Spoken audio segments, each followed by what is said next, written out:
The last few rounds in the Enter the Storm tournament, and we are still in the losers bracket here. Team Gamers 2 is already waiting in the grand final, and they are of course waiting for their opponent. In the losers bracket we still have a couple of teams that are fighting for that second slot, and one of these teams is Imaginary Gaming. And the French team has actually been doing really well. Might not be the team that you've heard of the most these days, but these guys are pretty solid. They are definitely a great team, and they are of course trying to advance in the losers bracket now. It's not going to be easy for them because they are going up next against Team NaVi, and that is never an easy feat. NaVi is a great team, roaming oftentimes with the Mirrodin and Tyrande squad throughout the map, but Imaginary Gaming, definitely, they have a couple of aces up their sleeves. Game number 1 is going to happen on Cursed Hollow. We're going to jump into the game right away to check out if NaVi can advance or if it is Imaginary Gaming that proceeds to the loser bracket.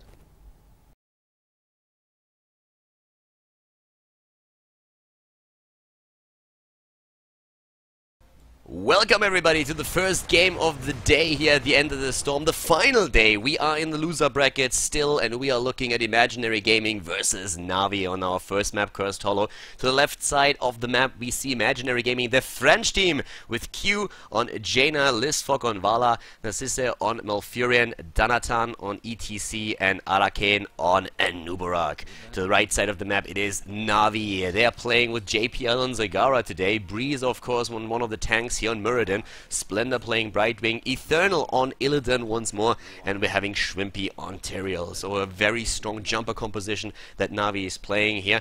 I'm Khaldor, with me is Sham2, and we're going to bring you the coverage of our best of 3 series here between Imaginary Gaming and NaVi at the End of the Storm. Triple stacks already making their way into the middle of the battlefield, and I couldn't be more excited to start watching these two giants start wailing at each other, because this is going to be quite an awesome game. We've got our level 1 talents already. Nothing too crazy, I think, coming out here. Starting to see the beginning of that Beetle build.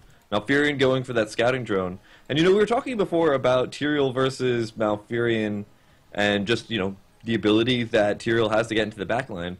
Remember yesterday we saw Malfurion go for a Shrink Ray at level 13. Do you think we're going to be seeing that Ice Block this time? I think so, to be honest with you. I feel like every time you are going up against a composition that has this much hard engage, Ice Block is just a great talent to take.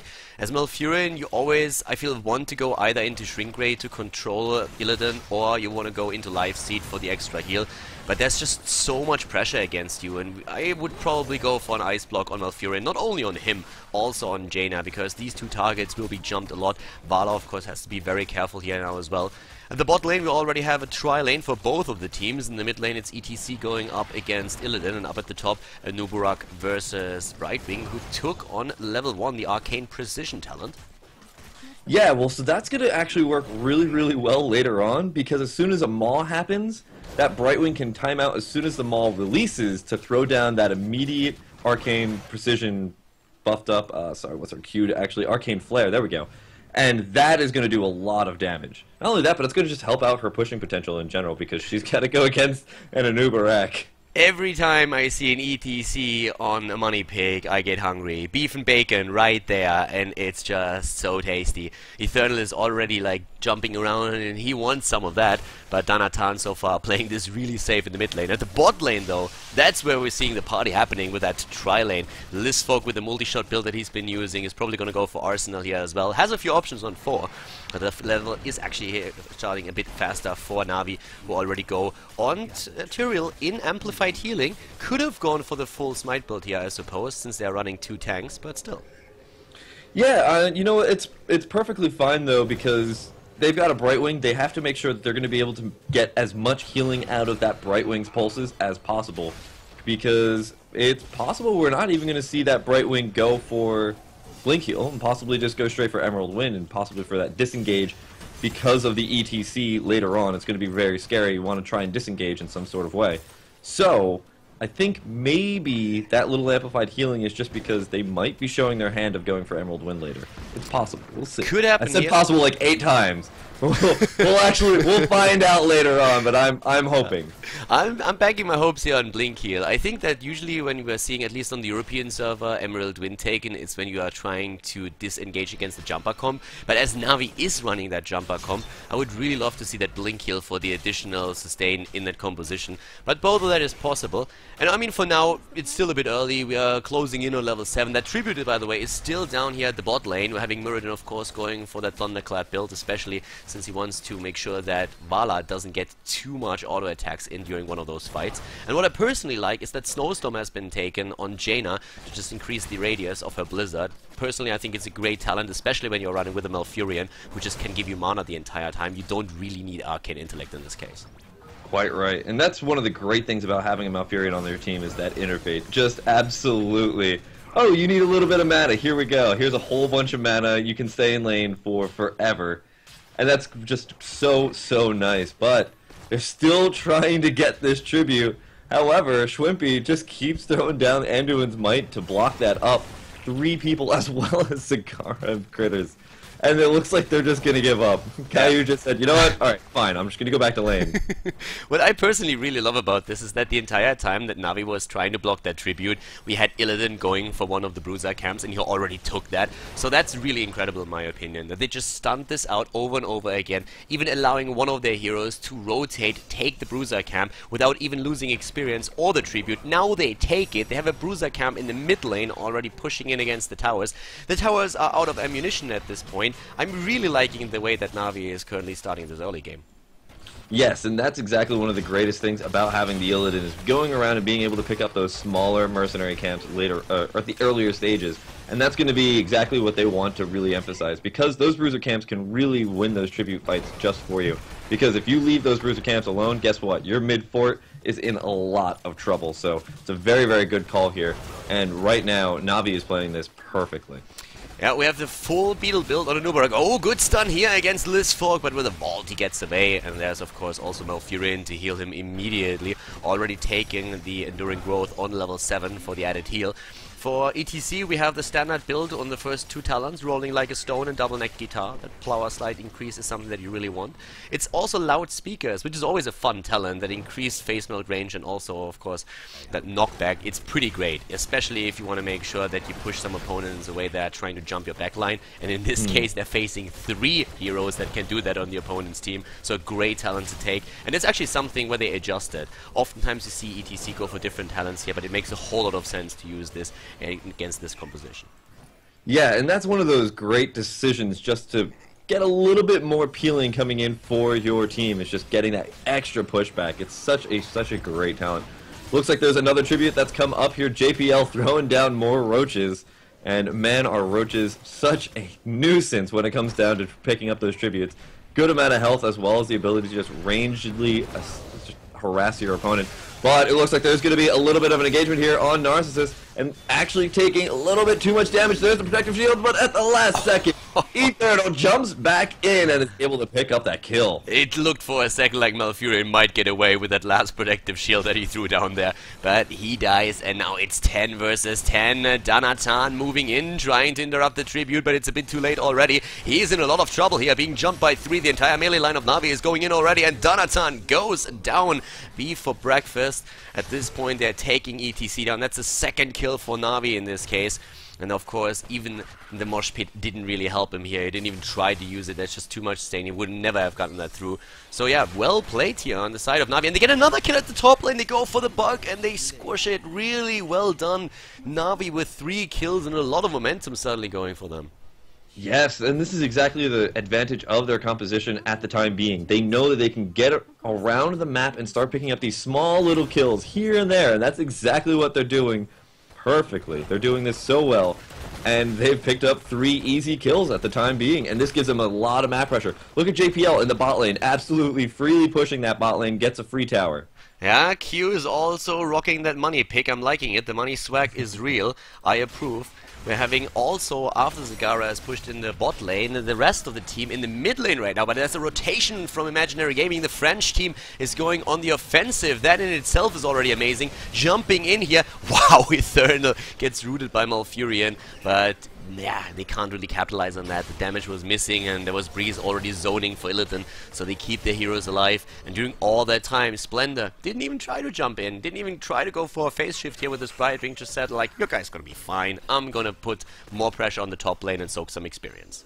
Jaina coming in from a little bit of a dangerous angle. She's got to come the long way around in order to get into this fight, and that possibly is going to lag her out. She's going to actually get jumped in on here by Eternal as well as JPL, but they're going to section off JPL. Really nice mosh pit. Can they actually make this turn this around into something? JPL does go down. It's going to be a little bit of a fight here. Eternal now going to be a little bit of a nuisance here on Malfurion. He's going to go down, but they are starting to turn this fight in their favor. Donatan is going to try and section off Eternal, but Lissbach is very, very low in health. The Hungering Arrow going to be able to clean that up. They're going to get the tribute. Wow. And wow, that's what I was talking about. Those team fights, I was thinking it was going to go in Imaginary's favor, and they did really well there. Unbelievable battle there. To be honest with you, after we saw Tyrael jumping in, I really thought that NaVi had a good shot at taking a few of the heroes out, especially since the Maw sectioned off a few of the heroes and isolated them. But in this case, it was great what we saw from Imaginary Gaming. Keeping Jaina alive was so important, and they did well with that. The protective shield was on cue, moved right into the perfect spot, dropped his Blizzard, all that damage coming in, and they had a very nice amount of control with ETC's power slide there, turning it around against NaVi, and just like that, it's once again level 13 versus 13. The extra talents on both of the teams were having nearly the same amount of experience there. Really nice start into this best of 3 series. I'm absolutely loving this. Yes, this is a really, really good set already. Going back and forth quite amazingly. And this is where it's going to become a little bit of a turning point. Now we've got one ice block on Imaginary Gaming side, and that's going to be really, really important. Now Furion's still waiting on that level 13 talent. He's really thinking it over. Yeah, he's getting it. Block? Do I go for it? Yes, he went for ice block. Very, very nice. Oh. And that's going to allow him to get those tranquilities off very, very safely. JPL getting ganked in the bot lane, gonna go down, and that's gonna be a lot of map pressure that we can see Imaginary Gaming start to really start emphasizing. Are they gonna go for this tribute? Are they gonna go for something else? No, it looks like, yeah, they're just gonna stay with this tribute and be happy with this. Meanwhile, top lane. Yep, kill against Nubarak in this case, so once again NaVi with another pickoff here, 6 kills against 5, so it's basically a trade, Zagara for Nubarak, but at the top lane, a lot of experience now lost, but we have another tribute coming into play, and this would be the Cursed Tribute against Imaginary Gaming. They're fighting for it, they're already here with 4, we have a rotation from Illidan from the top lane, and let's see who's gonna get it here. Breeze is still at that front line, they're already cancelling the channel on Donatan, but Zagara is a long way gone until she's finally able to come into that battle. Lissfog already with the strafe, jumping in and trying to get the killer. Look at that Blizzard! Oh my god, the mosh pit was insane, and Eternal accidentally leaped into it. That was such a weird decision on his part. And that's gonna let Imaginary Gaming take this tribute. A 4-man mosh pit. And the Blizzard hitting it so hard. That was brilliant. They had 2 deaths on the side of NaVi immediately as a reward for that. And now, of course, we're having Eternal even going for boss at the top lane. They're trying to claim this now down to the bot lane. We're currently seeing Imaginary Gaming doing the same thing at their boss, so it's going to be an even exchange here. With the level 13 talents, by the way, we got the face shield on Brightwing, and of course Illidan also going for the safer option here instead of going for Giant Killer, the imposing will on Tyrael. And next to those 2 ice blocks that we already talked about on the side of the French team Imaginary Gaming, we're having Vala with an interesting choice on 13. Vala going for Giant Killer, not really relying on an auto attack build, but still picking up Giant Killer against this heavy front line instead of going for a potential Frost Shot. You know, maybe they're deciding we need a little bit of a way to start melting those tanks quicker. And the fact that we've got Jaina, we've got ETC, Anubarak, Malfurion, etc. We've got enough CC. Let's actually start melting these people just a little bit quicker. And that's exactly what they need to do. Now they need to make sure that in that time of melting the tanks that their Jaina doesn't melt. So that's going to be a little bit scary because, you know, still sacrificing some CC. But that's okay. They need to get rid of the Tyrael. They need to get rid of the Muradin as fast as possible. The boss is now pushing the top lane. We have, of course, down to the bot lane also another boss moving in right now that the gate is already gone. I still think it's a very interesting choice on Vala here. I don't think I've ever really seen that, and a Frost Arrow is of course amazing against this many melee heroes, so I'm curious to see how that's gonna work out. The extra control in the fights is nice if you have the Frost Arrow. Giant Killer but can especially put some damage on Muradin when he goes into his Avatar form, and that's already really important since he has picked up Stone form on 16, so he has a good sustain. Curse against the red team in this case. On the way back, we saw Imaginary Gaming picking up that Tribute, and now they are rotating once again against NaVi, who also have a double Blood for Blood, same as an Imaginary Gaming now on level 16. Double Blood for Blood and a Critterize as well, so that's going to be very scary. As soon as they're able to section off somebody, they're going to be able to keep them down or get them down very, very quickly. That's going to be a little bit scary, but again, it all comes down to that engagement. Can they get the miraculous engagement where they melt somebody very, very quickly? Because those ice blocks are now going to start becoming more of a nuisance as we go later and later into this game, because the cooldowns are going to be really important. Yeah, Vala with a lot of damage here in the fight already. We're having Imaginary Gaming pushing against NaVi. They're doing a great job. They are slightly ahead in experience now. 7 kills against 6, and NaVi is reluctant to fight here. They're getting another stun in against the Nubarak. They're trying to jump. Blizzard is zoning them out once again, and NaVi still not committing to this. It's the same talent for the teams, but Shrimpy hasn't found a target yet that he likes for Judgment. Very, very smart. You know, they got the stun in on a Nubarak, and sometimes you see a team get a little bit over-eager. They start spending all of their cooldowns on a Nubarak when, well, the Bug King just burrows away, and all of a sudden you've just wasted all of your cooldowns.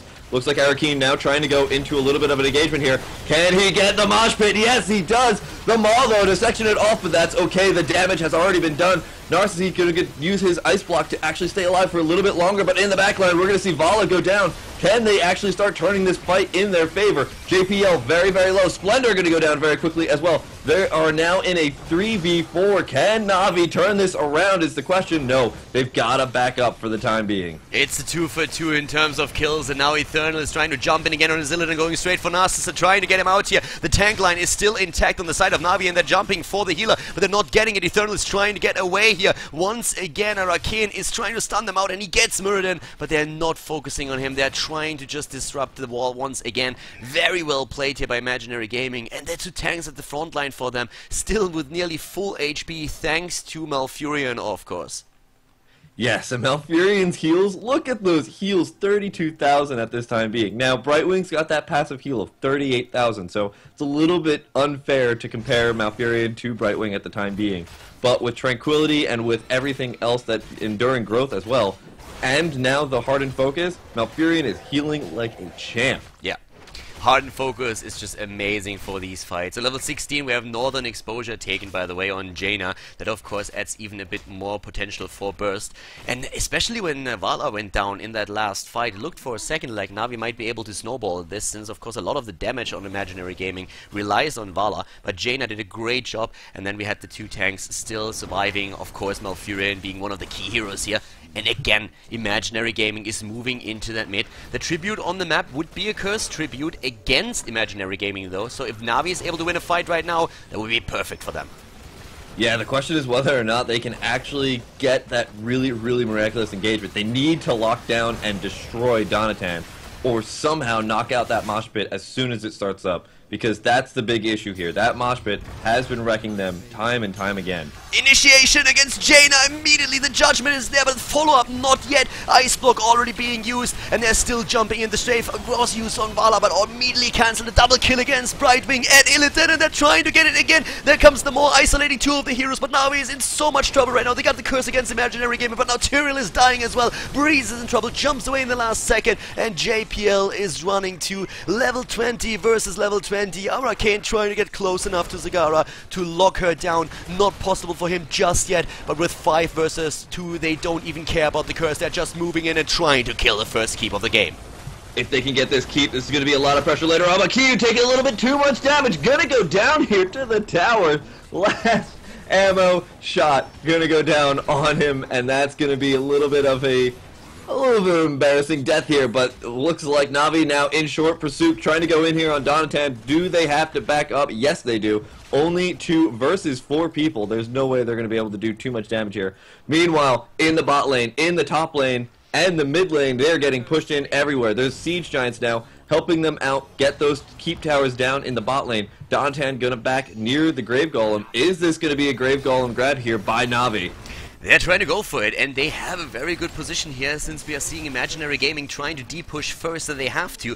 But 12 kills against 9 in favor of the French team. They have also Nexus Frenzy now taken on Vala, which is really important, and they're going straight for the boss here, and just right in time. Eternal is still there. Can Imaginary Gaming contest? It's a 4 versus 5. Jaina is going to be coming up in just a few seconds, but it's too late. The boss taken, and that gives NaVi good control of the map now.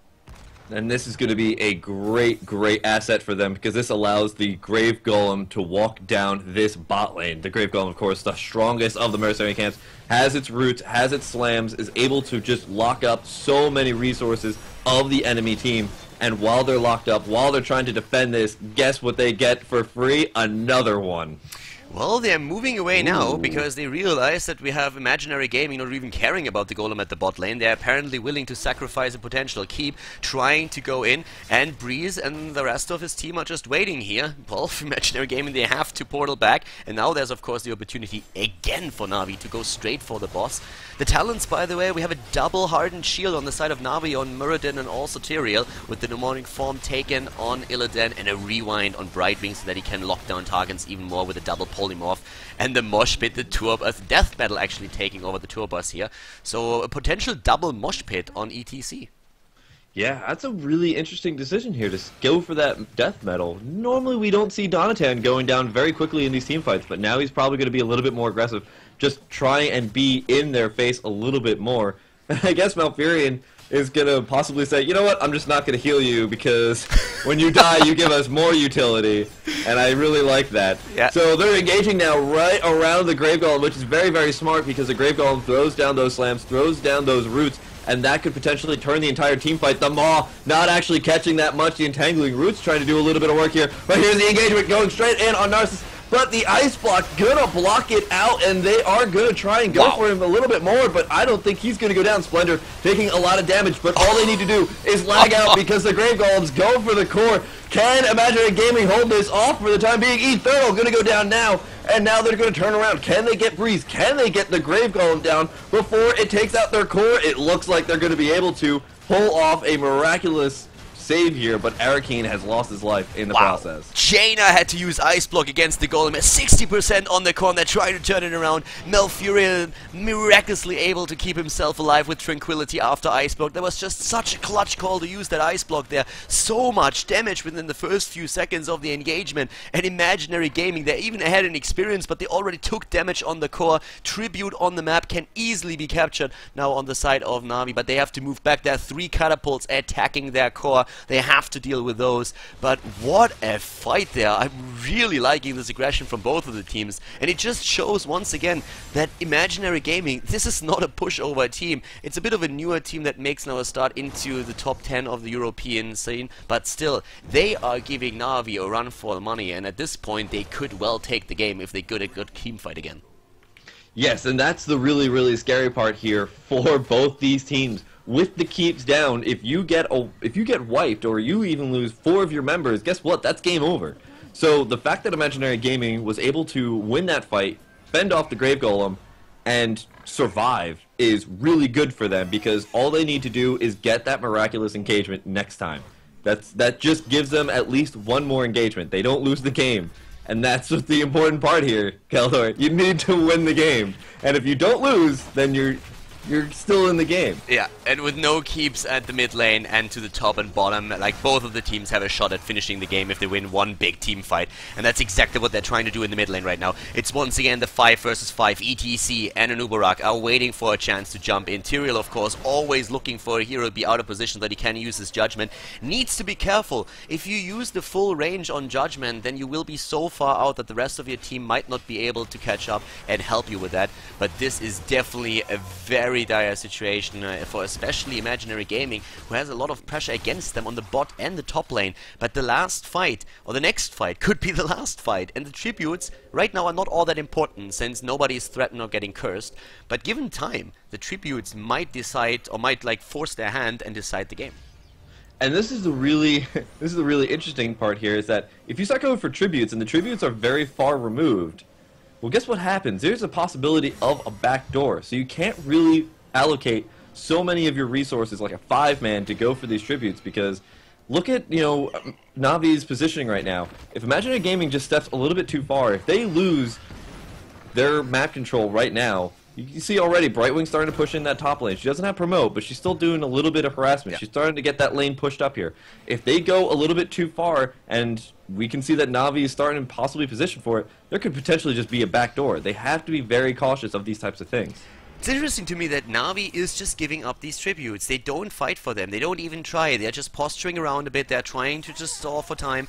And at the same time, they give up the second tribute. So for the next one, they will have to make an attempt to take it. 13 kills against 10. We are 23 minutes into the game. And we're at level 22 for both of the teams, with the bosses coming up again on the map.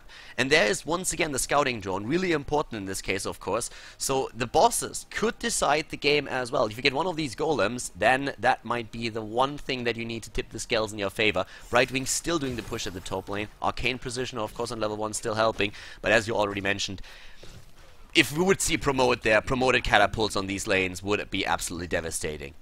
Right? NA meta is just so smart about promote, I have to say. Well, They're with saying, the NA meta, they would keep promote them right alive. now.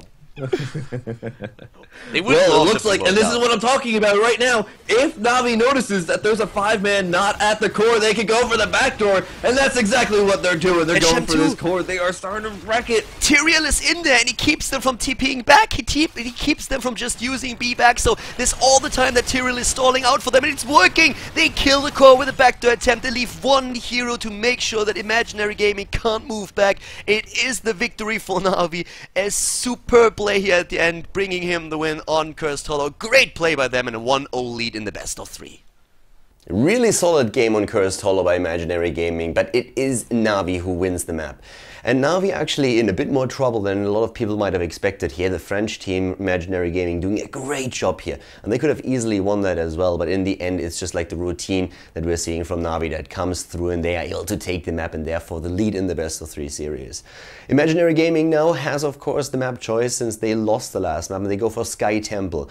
And Navi might have realized that this game is not going to be as easy for them as they might have thought. So now suddenly here on one of their best maps actually, we're having them with that roaming squad again. That is just so notorious. We're having them once again with Muradin and Tyrande, and to round things up they add additional CC in there with Uther. So this is really strong, extremely powerful and very dangerous for Imaginary Gaming. So the French team has to watch out. It's their map choice, it's a map that they're very comfortable with, but they're behind already. If they lose this map, then it's all over for them and they will drop out of the tournament, with Navi advancing to the next round where they actually might face Team Liquid. So guys, let's get ready. Game number 2 coming up here at the end of the storm between Imaginary Gaming and NaVi.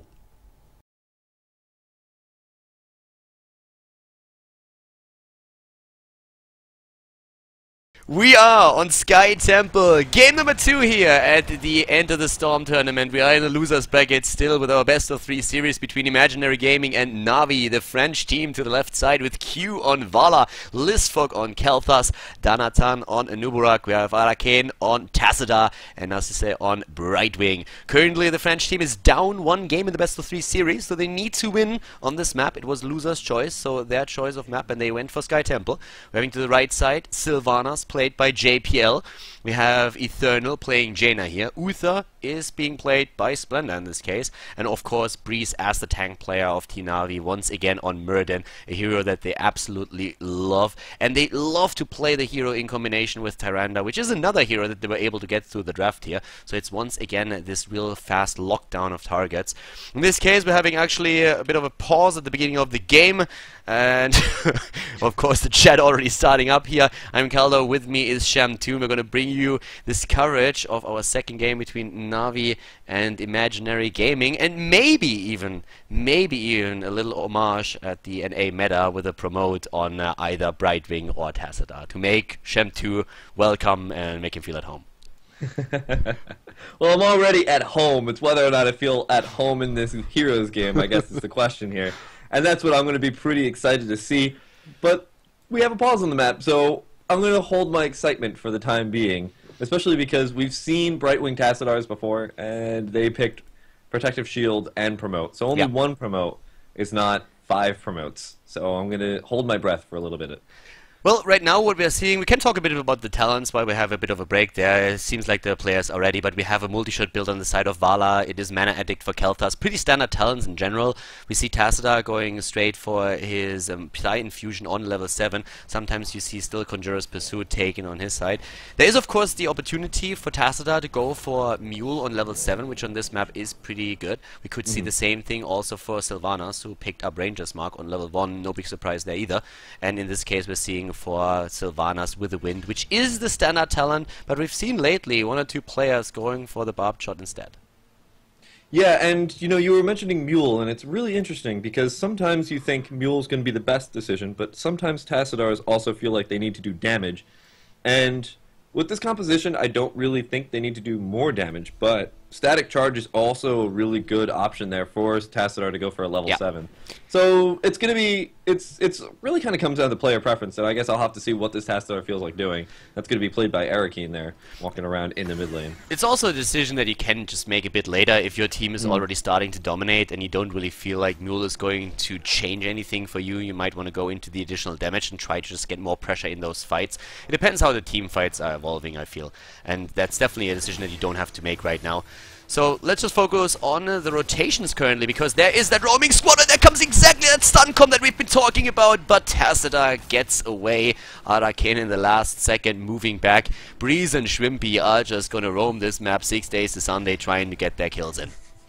Yeah, and you know, of all the people to go for, I'm not sure Tassadar is always going to be the best one. Dimensional Shift is one of the best escape talents in the entire game. It allows you to just throw down that E and all of a sudden you are invisible, as well as you release yourself of all stuns and make yourself unstoppable. So it's a very, very nice talent. Shrines have spawned up here for both the mid and top. And it looks like already the top is being claimed here. Yeah, Splendor's taking it, and Imaginary Gaming isn't going for any of these shrines just yet. If they don't make a move soon, then they will lose a lot of experience. They're already falling behind in levels. That means that we're going to see a much earlier level 4 for their opponents. NaVi is in an amazing position right now. They can get the last shots of the top temple and even contest the mid. Yeah, it looks like they're going to go contest the mid very, very quickly. It looks like already Arakeen going to get locked down by the Murid and Toronto combo. And they're going to go right back in on him. Are they going to be able to get first blood today? No, Brightwing teleporting in at the last second, as well as Listfok coming in at the last second as well to really just kind of ward them away. But Shrine at the top's already gone. Yep, the Shrine at the top is gone, and that means they can focus into the mid now. We're having the level 4 talents coming into play with a double protective shield on the side of NaVi, and a double promote in this case, indeed, for Team Imaginary Gaming. The French team is trying to just push as much as they can, and especially on Brightwing, it's a great talent. But with all that CC, that chain stun that they have there, and also the burst damage, it's going to be very difficult to keep their heroes alive without protective shield on these heroes. Yes, that is a very, very strong point, and that's what I'm going to be very curious to see what they do at level 7 to really kind of mitigate that. Are they going to go for something like a cleanse, and especially what type of talents we're going to be seeing from the rest of Brightwing? Obviously going to be seeing that Blink Heal, but that's going to be a lot of damage and CC to mitigate here, and that's going to be a very difficult situation for Imaginary Gaming.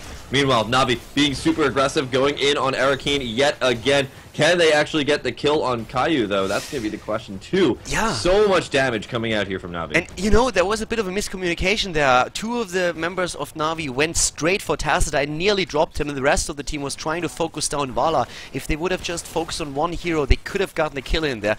Be it as it may, they are ahead. They are roughly a level ahead of their opponents, and that is amazing on a map like Sky Temple, which has a bit of a snowball potential. When that last temple, or the next temple, in the second temple phase, is activated at the bot lane, you are in a position where you can easily win that if you're ahead in experience, because that might even put you into level 10 with the heroic ability. Of course, on the other hand, with promote for Imaginary Gaming, they can use that opportunity to just push the top lane with a double promote and make sure that they get their money's worth with a kill on the fort.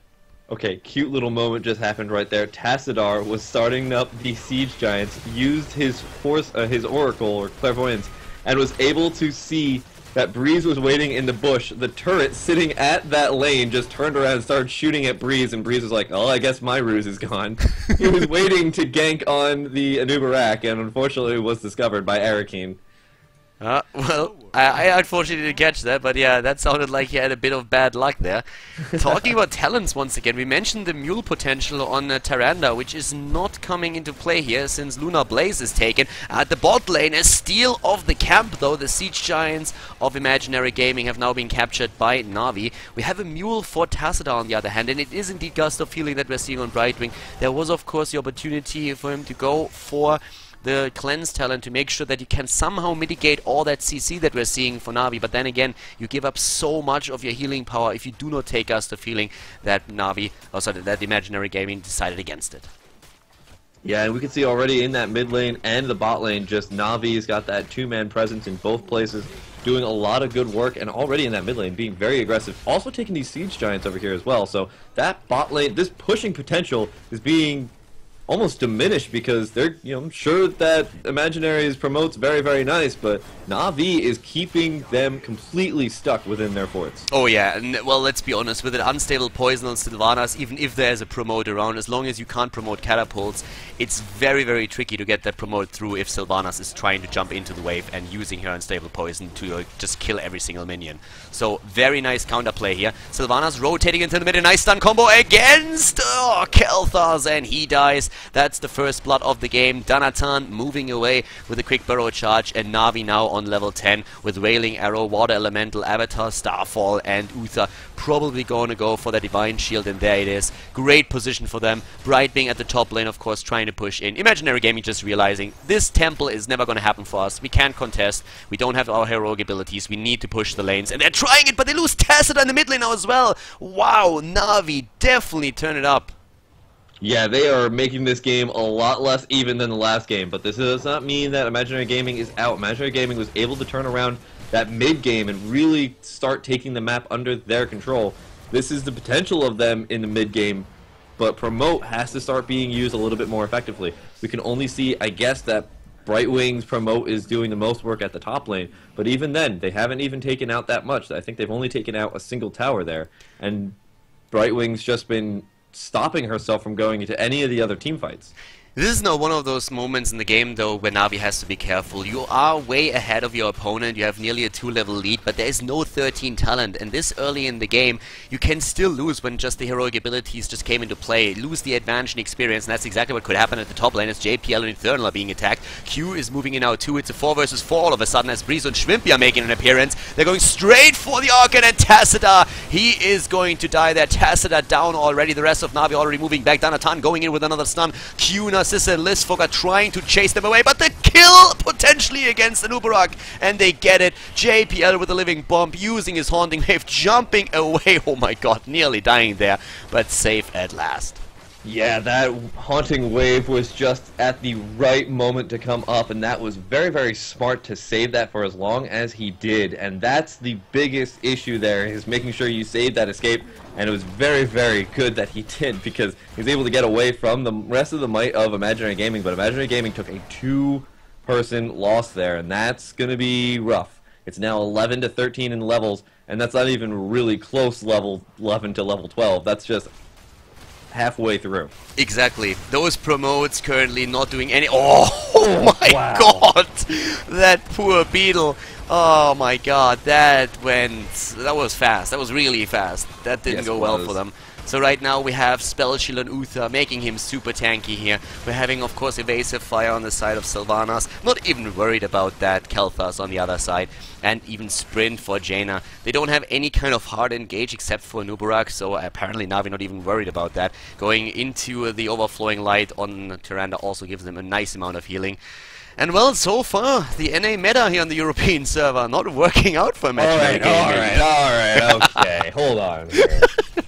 I couldn't resist. I apologize. Let's take it back a step here, Khaldor.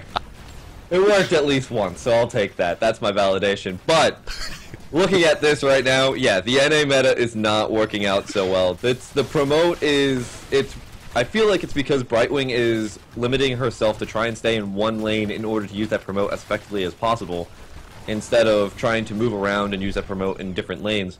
And I think that's really what's causing the issue here. because well, it depends on if Brightwing comes down to this next team fight, but even then, it's 13 to 15. This is going to be their only really big shot to start evening things up before level 16 talents come in. Listfok already really low, Caillou also really low as well. The strafe going down, but Breeze going to be able to knock that out. Breeze now in the middle of Imaginary Gaming, but it's fine. Imaginary Gaming's like, you know what, we don't need it, let's go just take out the Kael'thas and then go back and re-engage. Are they going to go straight for this boss here? Because they've got such a strong map advantage. Yeah, they are. Really bad mistake, in my opinion, from Imaginary Gaming. They had the level 13 and they didn't take the talents. In the fight, they had no 13 versus 13. They were already on the level. They did not quick pick their talents, and therefore they were missing in the battle and put them at a massive disadvantage here. So that was quite unfortunate. The timing apparently for them not really right, but in this case it would have helped them a lot. Now they're about to lose another hero. Danatan trying to get away. Narcissa healing with a blink heal. Danatan moving into the opponents to the right side. Trying maybe to create some space. Maybe drunk. I don't know what happened there, but that was weird. That was a really interesting decision there to run back into the opponents, but I guess he was just deciding, hey, I'm going to try and peel for my team, considering there's not really much of a chance that I'm going to have to survive Basically saying, I'm dead anyways, let's try to create some space. The only thing that surprised me about that is that Q and Narcissa were trying to follow. So yeah, I noticed that. They didn't even go in, but the boss is still pushing here. Is moving in, and the stun again against Kael'thas, being kept alive for a second, but dying in the last moment. And once again, NaVi just with all that push. We're also seeing now the Cold Embrace on level 16 for Sylvanas. Of course, the talent has already hit a few seconds ago here with Benediction Stone Form. In the case of Jaina, even the Numbing Blast. And also Shooting Star for Tyrande. Another thing that I want to talk about when we are mentioning the promote and that it didn't really work out for Imaginary Gaming is again this Sylvanas. That is just amazing to be kept at the lane where Brightwing is trying to promote the minions, just taking all of them out as fast as she can. Her siege damage in this game is actually absolutely incredible. She's already at 112,000 siege damage, 40,000 more than the second highest hero in the game, which is in this case Jaina. Yeah, and you know, that's actually a really good point, is that I feel like one of the big things about going into a promote composition is you got to make sure that you either have Sylvanas or you're not going against a Sylvanas, because that unstable poison makes it very, very difficult for those promote millions to do anything, because even though they've got 300% extra health, when they start grouping up and that unstable poison starts proccing on a whole entire wave of minions, guess what? That promoted minion's health is going to be gone. So it's a very difficult decision to go into a promote composition when you don't have that Sylvanas. Yep. And I feel like that's one of the biggest issues. That's a very good point to make. And, well, right now, of course, a 3-level lead. The first game here was so close, but now NaVi is really showing their skills off. They are at level 18 already, and right now Imaginary Game doesn't even have the 16 talent. They're very close to getting that, but I'm not quite sure if that's really going to change things, because they lost Keep in the mid lane, and also at the bot lane, the temple has been claimed by NaVi, and now they just need to wait for the level 20. They don't even have to fight. They can just play the map right now, wait for level 20 to come in, and then start to take the fights again, and maybe just go for the next temple on the map. Again, we're getting into a little bit of a situation where the talents are even, but as I said that, oh my god, Anubarak gets Anubaraked and is completely eviscerated, gone from the map. I don't think he's going to spawn back again. That's how quickly he got eliminated, because already we can start to see NaVi capitalize on that. They're moving down into the keep. And they're moving in fast, where they have the advantage with the 5 versus 4. They're still posturing around here. They don't even have to fight. By the 3-level lead, why wouldn't you? They can pressure them. All of the lanes are looking really strong for them. The mid lane is maybe pushing into that fort just a bit, but it's not really going to force anything here. They won't be able to take down the fort with that, even with promoted minions. The rotations, they are strong, and all that NaVi has to do is wait for level 20, move in, take that extra talent, and fight for another temple. Because let's face it, with all the damage that they already did at the top lane, another 2 temples are easily going to drop that keep and the core. Yeah, easily. Not a problem here, but it looks like there's going to be a little bit of a fight here. Donatan now trying to burrow charge right on into the middle of everything. The Phoenix is getting zoned out, though. They just walked away from it. In fact, absolutely everybody from NaVi is like, listen, we don't want to fight right now. We're going to take the passive way here and just wait for that 20. And that is going to be much to the anger of Imaginary Gaming. They were trying to force that issue. They were trying to force it before that talent comes up. And the fact that NaVi didn't get baited into the aggression is going to mean that they're just going to walk around, pick up that level 20, and pick up these shrines. Very well played here by NaVi. I mean, why would they fight? There is no Right. reason for them to fight. They played safe, better safe than sorry. They want to advance in the loser bracket here. Nice silence again against the Nubarok, but he gets away this time. The stun lock wasn't there, and of course by now at level 16 that ignite talent that we're seeing on Kelthas is at least putting a lot more damage onto the side of Imaginary Gaming. Kelthas really starting to pick up on the numbers, but that fort at the top lane or the keep is being attacked. Mule trying to mitigate the damage at the bot lane. We're having Catapult, Siege Giants moving in now too. Not a good position. The 20 is there, and they're jumping straight for Nubarok again, and he escapes in the last second with Kelthas trying to use the Phoenix to zone NaVi out. Yeah, and that's going to be a really nice zoning, but unfortunately they're zoning themselves away from the shrine, and guess what? That shrine's going to be able to take out the keep, and the top shrine never actually got cleaned up either, so that means that they're going to have not only this mid shrine in order to take all the ammo from, but the top shrine as well, and that could easily be the core in the next couple of seconds if they don't start doing something quick, because they already spent their mule on that keep. And also we had the Siege Giants and the Catapults doing a lot of damage to the core already. It's down to 75% and the shields are also not at 100%. So in this case that top shrine is now starting to attack the core directly. And you can really see that it does a whole lot of damage, and there's a ton of shots left. As long as they keep one of these shrines, they can win the game right now. And Imagine Gaming, they know it, and they're trying to move in to get that kill.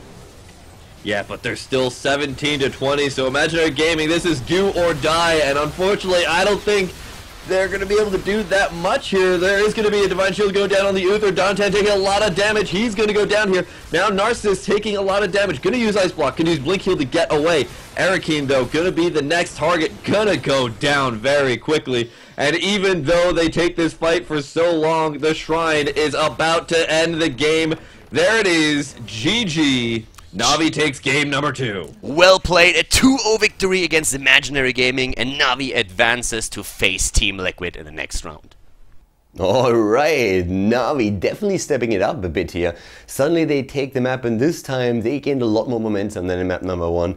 It's a 2-0 victory in the series for NaVi, so congratulations to them. Very, very well done here actually. Imaginary Gaming still having a great performance in the tournament and definitely showing that they belong up to the top of the European server. And well guys, that's of course it for this best of 3 series. So we have NaVi advancing through the losers bracket, and we will see them again in the next round. And slowly and steadily the air is definitely getting a lot thinner up there, because we only have 4 teams remaining, and this is going to be pretty sick. In the grand final, Gamers 2 is already waiting, but we still have a few more teams that NaVi has to beat if they want to go up against the Polish team. We're going to find out soon enough if they are able to do that. That's it for the day though, guys. I hope that you enjoyed the series. If you did, drop that thumbs up on YouTube and make sure that you post a comment in the comment section. Thank you very much for tuning in today. Have a great day and see you soon. Bye bye.